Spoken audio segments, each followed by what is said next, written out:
This episode is sponsored by Relias, your trusted partner in workforce enablement. From onboarding and compliance to clinical upskilling, Relias helps healthcare and human service organizations build confident, resilient teams that deliver better outcomes. Check them out at relias.com. Looking for expert speakers for your next event? Curt and Katie Vernoy, that's me, deliver engaging workshops on clinical, legal, ethical, and business topics. Give your audience practical tools to thrive as modern therapists. Learn more at therapyreimagined.com. You're listening to the Modern Therapist Survival Guide, where therapists live, breathe, and practice as human beings. To support you as a whole person and a therapist, here are your hosts, Curt and Katie Vernoy. Welcome back, Modern Therapists. This is the Modern Therapist Survival Guide. I'm Curt with Katie Vernoy, and this is the podcast for therapists about the things that go on in our practices, the ways that we go about doing therapy. And I'm just going to warn people, this episode is going to be intense. And we are here to talk about therapy intensives and how this might be something that you want to do with your practice. And we are joined on this conversation by Steffeny Feld, LCSW, who runs therapy intensives and all of the things that you might want to consider when you're considering adding this to your practice. So thank you very much for joining us. Thanks so much for having me. That was a great intro. We'll try not to keep it too intense. So before we jump into this intensity, let's ask you the question we ask all of our guests, which is, who are you and what are you putting out into the world? I love it. I am Steffeny. I am a therapist in St. Louis, Missouri. I offer intensives exclusively to my clients because I love them and they just bring so much depth and transformation to this work. So that's what I'm about. And now I share the love and train other therapists on how to do it, add it to their practice as well. I want to get clear on what an intensive is, because from time to time, a therapist might get a call from a client that says, hey, can I have a double session next week? That's not what you're talking about here, is it? No. And I've heard people say too, like, well, I've accidentally gone over. I'm like, oh, well, yeah, okay. Like, sure, I think we all maybe have done that from time to time. But no, the intensive is, you may have heard it called like an extended session, but even that I don't feel like is the right terminology.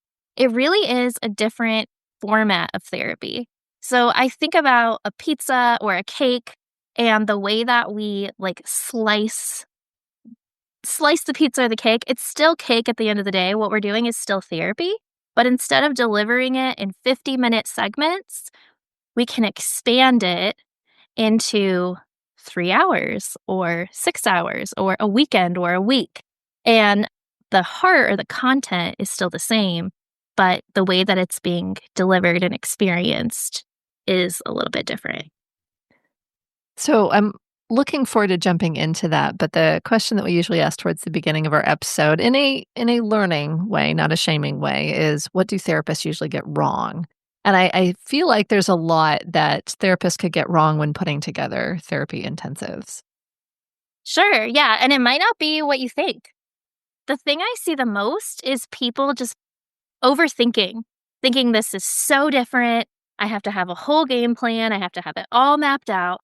But at the end of the day, you're still bringing the best of what you offer and sharing it with clients in a different way. So that like overthinking to the point where it's paralyzing and you don't take action and try what it's like to see for yourself. And then the other thing is just that like self-doubt that can creep in where you're like, am I good enough to offer an intensive? Like, is what I offer valuable enough that people would want to invest that much time and even money to do an intensive?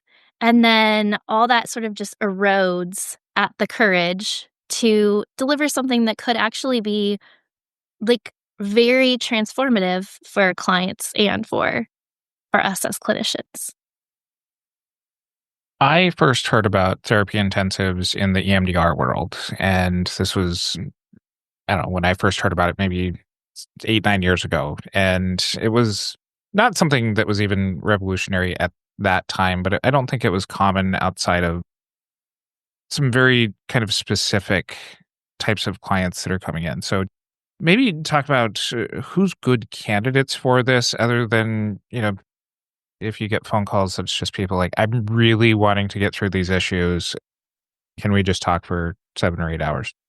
So who is good candidates for this? What kinds of therapy might be more conducive to this? What are some of the considerations for the client end that you want to think about when you're putting this together?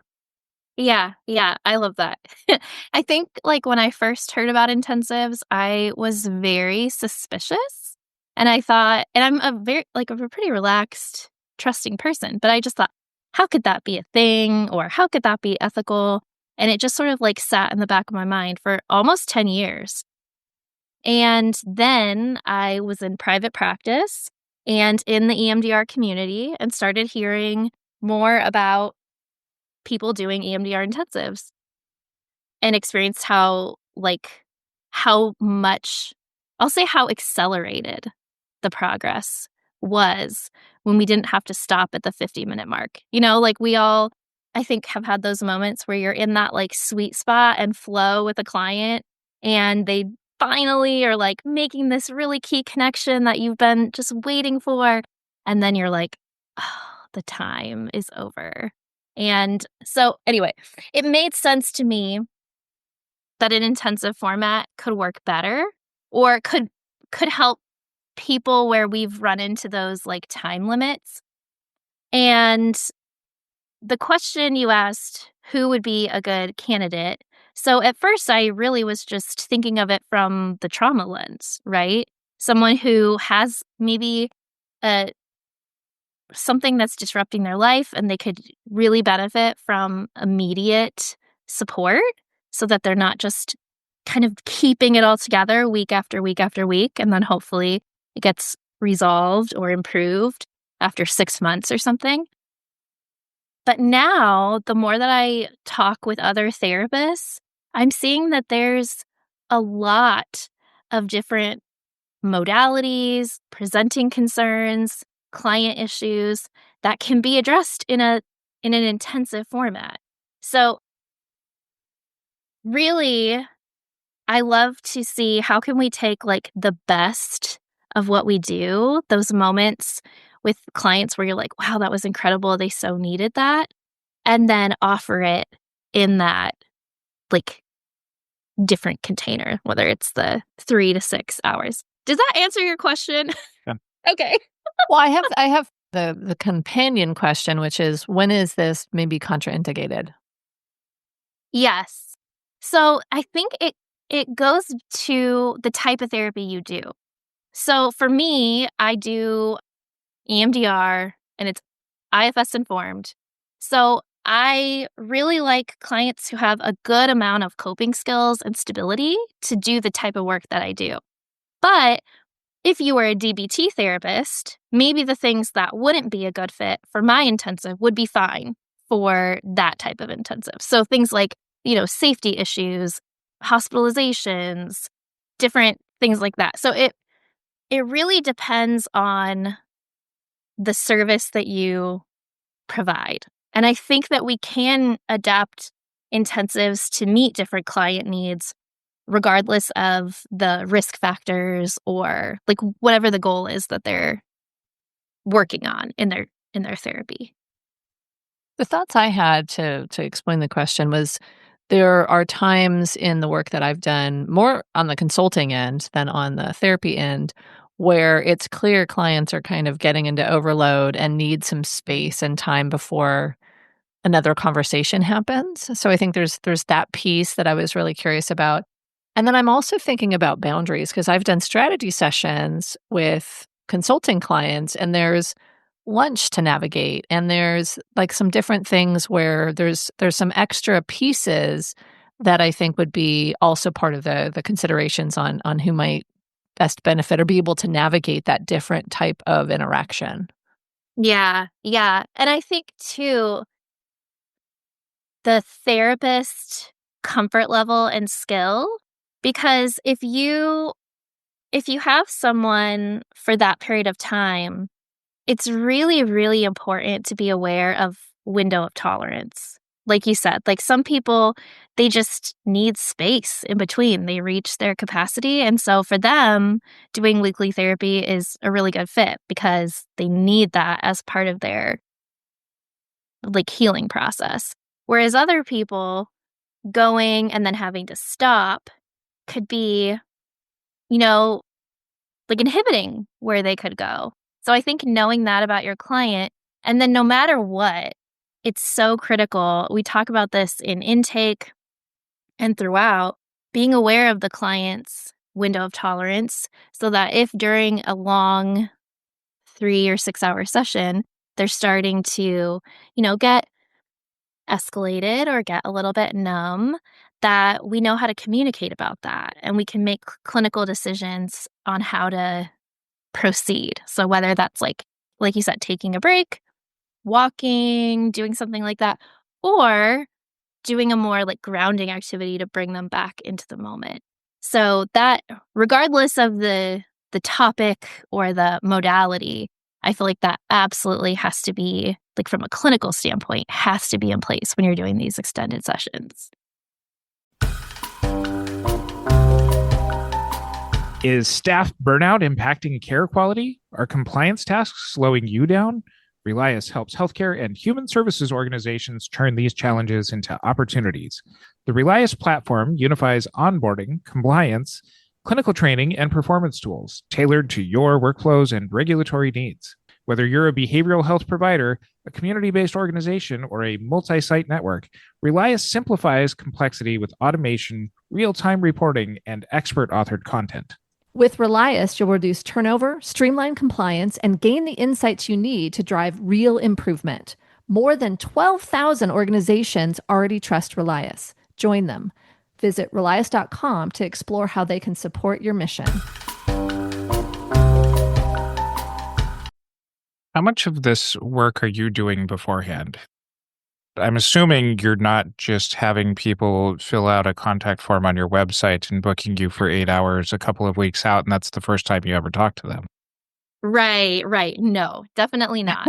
So there's a lot of information on my website that kind of like explains, here's the process, here's how you'll know if it's a good fit for you. And a lot of times people are being referred by a primary therapist where maybe they have come to a point where they're feeling stuck or something has come up in their work that's outside that therapist's scope. And so they already have a baseline of support, but they kind of want to be able to break through maybe like a logjam or have a different set of eyes to help navigate through a tough curve in the process. So sometimes I have background because it's a referring therapist and they send an ROI. Not always. I do like a consult call to make sure that they're a good candidate for my work. So that definitely looks at their safety and risk factors and things like that. And then I have a very comprehensive client workbook. It includes so many assessments and just questions about their day-to-day life and what things look like right now in their life and what they want things to look like differently after the intensive experience or just as they're on their like therapy journey. So we front load that in the workbook. They get 2-ish weeks to complete it because it's pretty hefty. And then I review it and we sit down in the intake for 90 minutes and talk through the pieces where we want to go deeper or where it's really, really relevant to the focus of the intensive. Because that's the other thing. It has to be incredibly focused. It's a brief treatment. So we're not talking about everything under the sun. We're honing in on one thing and going really deep with it. So there's an intake and then the intensive session. Is there follow-up afterwards? What does the whole process look like, I guess, is the real question. Yeah, exactly. So there's the consultation call. They get the workbook. work on that. We do the intake where we review it. Then the intensive session, whether that's a 1-day or a multi-day experience. And then there's a follow-up about 2 to 4 weeks later.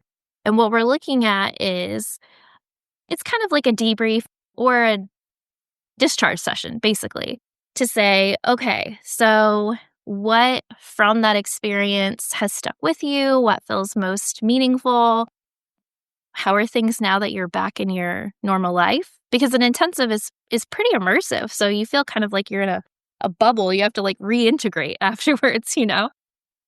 So has anything come up since then that needs attention or care?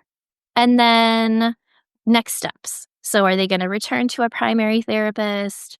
Do they need to start with another therapist? Now I don't take people on weekly, but when I had a hybrid practice, it would be, will we continue our work together?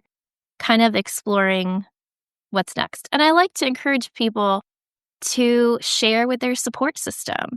So who are the people that you want to talk to about what this experience was? That way the benefits of it can really, like, don't just stay in the room. You know what I'm saying? For those of our listeners, and I'm assuming that you probably had kind of initial same first reaction Yes. as I did, is there efficacy research on how this differs from regular, standard treatment? That it might seem, hey, you just go someplace and you work on something for a few hours and it's really life altering. Does that stick, or is this kind of a Tony Robbins effect kind of thing? Feel really good for a couple of days and then return to baseline. Right, like you're like summer camp or something, you know, you like go away and you feel on top of the world, and then yeah. So there is some research about intensive therapy, and I can share with you if you'd like some of the findings, but specifically with EMDR intensives, they're seeing that people are having these improvements, or the symptoms are being alleviated, and then like they continue to improve, they continue to maintain. So they also did one where they compared an intensive format versus weekly CBT and looking at the difference in the client's, symptoms and well-being. So, of course, it's not as well researched as other topics in our field, but there is a body of research there that is growing.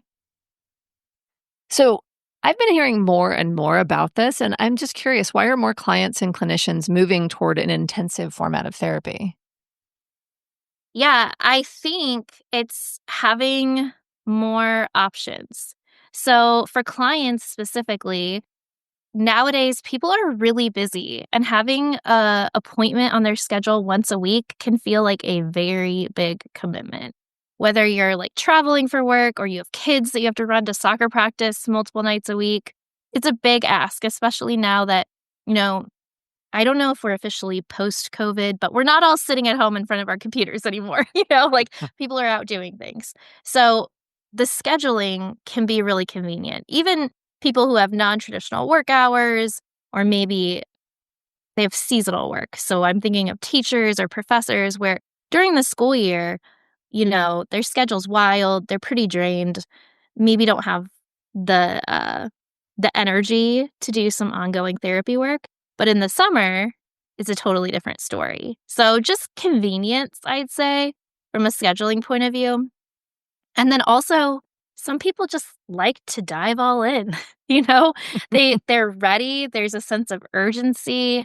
They don't want to wait, or something really, really disruptive is happening. I'm thinking of like a recent trauma, or in couples, maybe there's a conflict and being in the house feels difficult.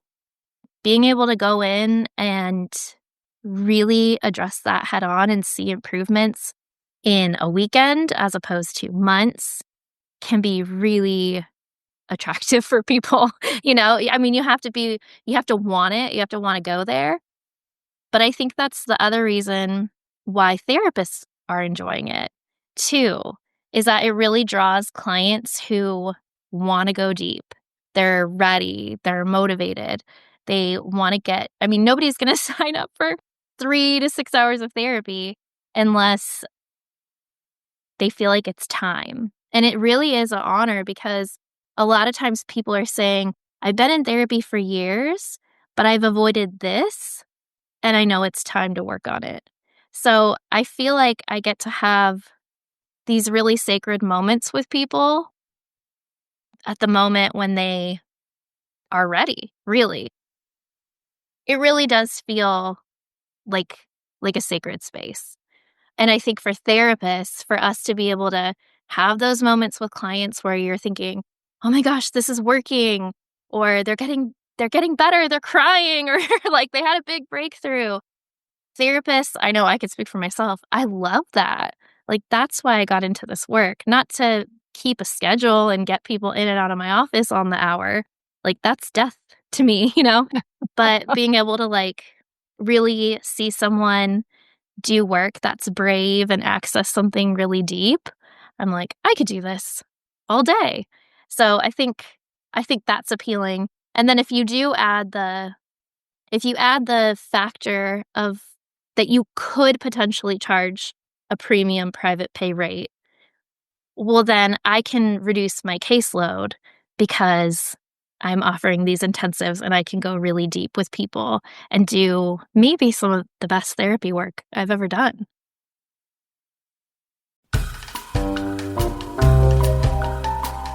Need dynamic, knowledgeable speakers for your next event, training, or conference?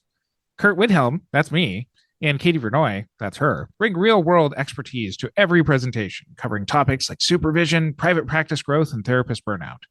Our workshops are interactive, insightful, and packed with actionable strategies to help modern therapists succeed. Whether you're planning a team training or a large-scale event, Curt and I deliver high-impact learning experiences tailored to your needs. Book us today. Visit therapyreimagined.com to learn more.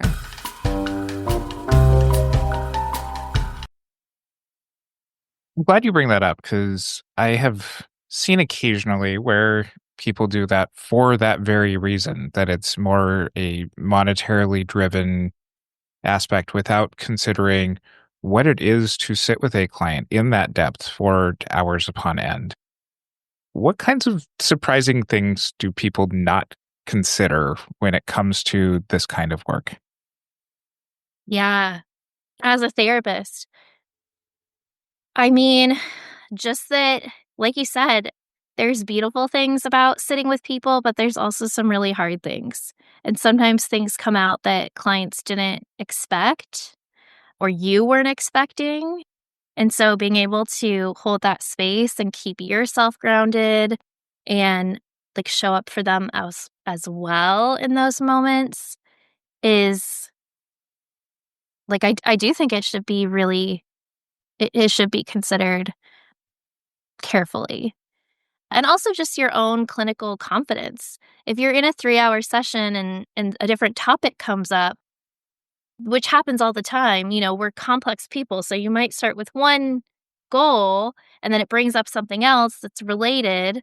And so just being able to have the confidence to be really collaborative and client-centered and say, hey, we started in on this path and this was where we were going. But this new door has arrived. Is this somewhere that you want to turn or should we stay the course? If you don't have I'll say clinical confidence to be able to navigate those places, then it might feel overwhelming to be in a session for that long. When we're in weekly sessions, if you're a new therapist, you can kind of wrap things up and then go talk to your supervisor or talk to your consultant. But when you have 3 hours, it really is calling you to trust your own clinical knowledge and also that inner knowing and intuition. I do think there's an art form of how you get into flow in those longer sessions. It seems like there's different session management skills that might be needed, and also the ability to provide a lot of value. I don't know how to say it better, so maybe you can speak to it, but it's I'm just imagining those sessions where, the shorter sessions where you come in and you kind of shoot the shit. It's very relational. There's a lot of content versus process that we can sometimes fall into. And I think if someone's setting aside a big chunk of time, sure, there's going to be some small talk, but I think that there's an element of this where the therapist really has to be on and available to the process. And so I don't know exactly what my question is. Maybe it's, how does a therapist prepare themselves to be able to do intensive work effectively? I love that. I don't know if it's just me, but I think the framework of the intensive switched my mindset. That I thought, okay, we have a brief amount of time. I'm going in. I'm coming in on my A game, and we are focused and we're moving, and the client's ready for that and I'm ready for that. Whereas when it's weekly sessions, sometimes it can feel kind of like, well, let me know what happened today. Do you want to talk about that, or do you want to talk about this? And it can feel more diffused.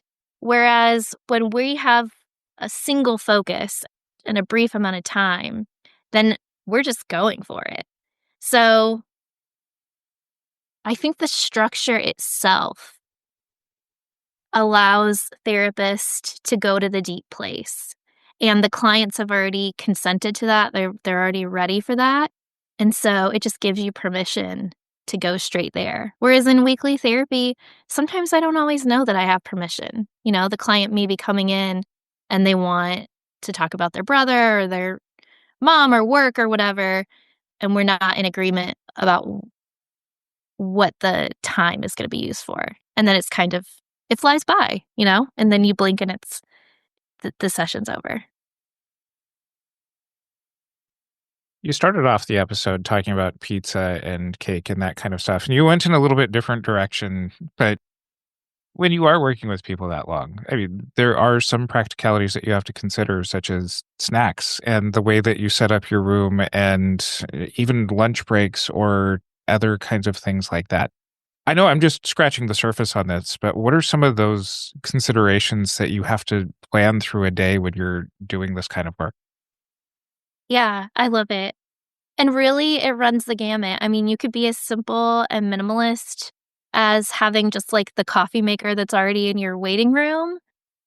And you could go all the way to having a catered lunch and a yoga, like a yoga session or a massage afterwards or something. So it really depends on you and what you love. There's a therapist in the design lab who loves flowers. And so in her intake, she'll ask the client, what's your favorite flower? And she'll have it there in the office when they walk in, just to give them a sense of like calm and comfort, or their favorite, like diffuse their favorite essential oil, or, have snacks that are their favorite snack or whatever, just as a, just as that extra touch of like care, consideration, and personalization. So with everything, I think if you love it and it brings you joy to go buy flowers, then go buy flowers. But if that stresses you out, the flowers aren't what's going to make, it's not going to make the magic. What it is you being able to offer what you love, what you do best to people, and the rest are just logistics. Yeah, I can imagine. And I think I've actually done this with strategy sessions. I've had some in my therapy office, and some have been in a hotel, suite with, a fancy lunch in the middle. And so there's event planning almost that has to happen for some folks, especially if they're doing full day or weekends. I think if you got 3 hours, it's snacks, it's coffee, it's in your office, it's fine. So I think, we don't need to go into event planning. I think that's probably beyond the scope of this conversation. But it seems like I'm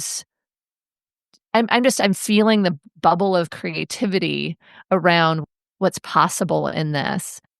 So there's a question you sent to us that I want to ask. There's no really good transitions. I'm just going to ask it because I think it's a good place to go next, which is, you said that this is potentially a really good opportunity for highly sensitive or neurodivergent therapists.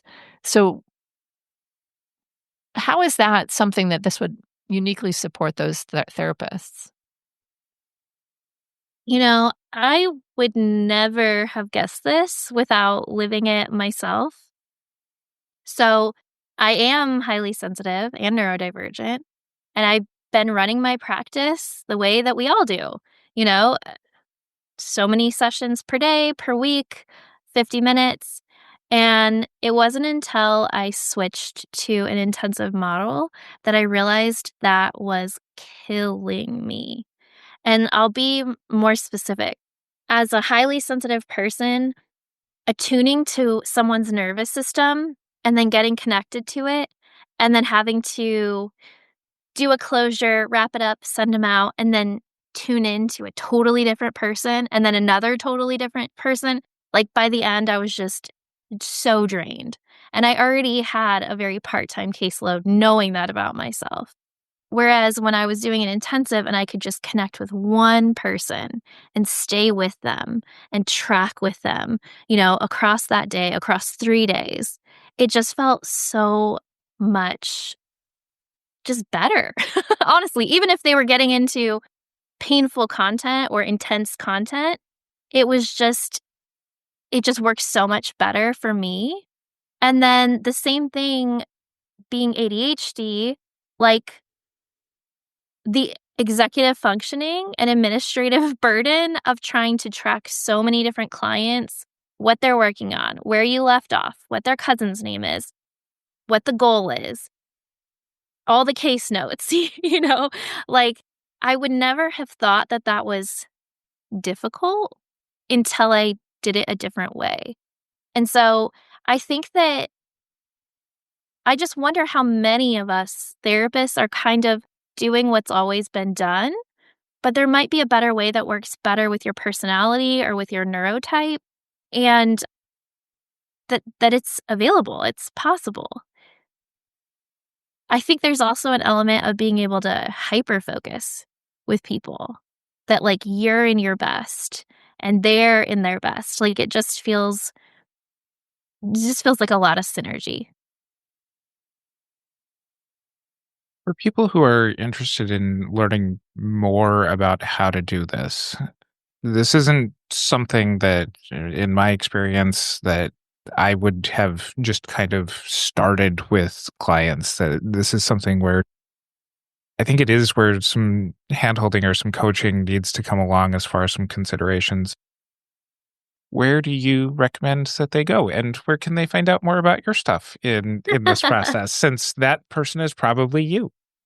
Right, right. Well, it is my favorite thing to talk about, and it is what I love to do, helping therapists discover, okay, what would it be like for me to deliver therapy in a different way? So you can always find me at intensivedesignlab.com. And I host a free Facebook group where there's a whole community of therapists who are offering intensive. So whether they are intensive only or they have a hybrid practice or they're just, I say, intensive curious, like, what is this all about? Could this be good for me? I don't know. Everybody's welcome. And I think being around people who do it and hearing about, what went well, what they might want to change can just help us acclimate to like opening our minds. Okay, maybe there is another way. And if you feel like you want to dip your toe in, there's free trainings in the group. And then I also offer, of course, courses and templates really to just make it easy. Like I know that I want my time to be focused on my clients or on the things I love, my family, living my life. And so as I've worked with different therapists through the years, we've got together some trainings and templates to make it easier for people. That's really cool. And we'll include links to Steffany's stuff in our show notes over at mtsgpodcast.com. And follow us on our social media. Join our Facebook group, the Modern Therapist Group, to continue on with this conversation. And until next time, I'm Curt Whithelm with Katie Vernoy and Steffeny Feld. Thanks again to Relias for supporting this episode. If you're ready to reduce risk, retain talent, and improve care, visit Relias.com and schedule your personalized demo today. Want expert training for your team or event? Katie and I offer engaging workshops with real-world strategies for modern therapists. Visit therapyreimagined.com to learn more and book today. Thank you for listening to the Modern Therapist Survival Guide. Learn more about who we are and what we do at mtsgpodcast.com. You can also join us on Facebook and Twitter. And please don't forget to subscribe so you don't miss any of our episodes.